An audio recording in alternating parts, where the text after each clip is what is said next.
Hello, তোমরা সবাই কেমন আছো? আমি আছি, ওই কোনো রকম চলে যাচ্ছে। কিছু কথা আজকে তোমাদের সাথে শেয়ার করব।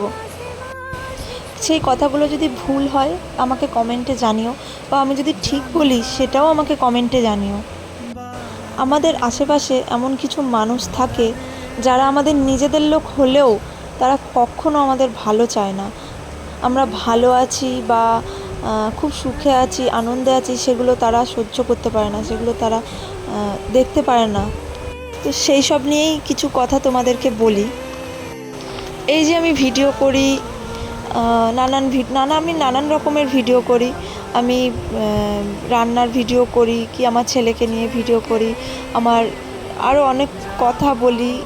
তো যাই হোক, সেইগুলো তিলকে তাল বানিয়ে সেই ভিডিওগুলো দেখে মানে আমার বাড়ির লোককে জানায়। তো এমনভাবে বলে যাতে তারা ঠিকটা না বুঝে, তারা ভুলটা বোঝে।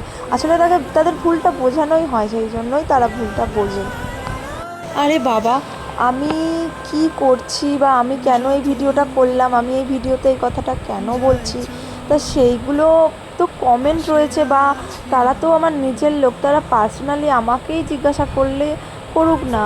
কেন এভাবে আমার বাড়ির লোককে বলে আমার সংসারে অশান্তি লাগানোর চেষ্টা করেন আপনারা? আমার তো মনে হয় না যে আমি কারোর ব্যাপারে নাক গলাই, বা আমি কারোর ব্যাপারে কে কী করছে না করছে আমি তো কিছু দেখি বা বলি, আমার তো এটা মনে হয় না।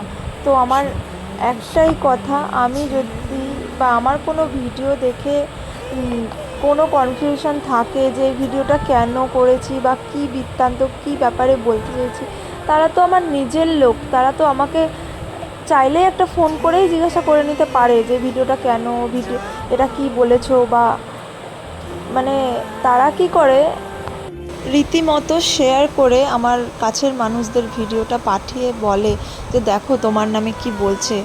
আরে বাবা, আমি একটা ভিডিও বানিয়েছি মানে এটা নয় যে আমি ভিডিওটা তাকেই বলছি বা কাউকে খারাপ কিছু বলছি।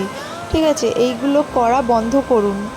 এইভাবে মানে আরেকজনের সংসারে অশান্তি লাগাবেন না, এগুলো একদম উচিত নয়।